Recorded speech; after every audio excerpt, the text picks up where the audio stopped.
next day.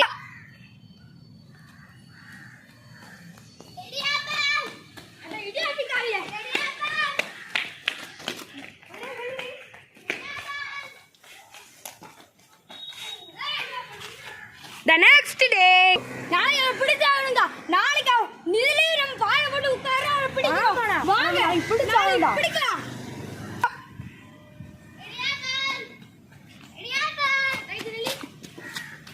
ரெண்டு இடியாப்பம் தாமா ரெண்டு இடியாப்பம் வியாபாரம் நல்லா போகுதாமா இல்லைண்ணே எங்கதான் போகுது ஒரு நிமிஷம் இதை கொடுமா இந்தாங்க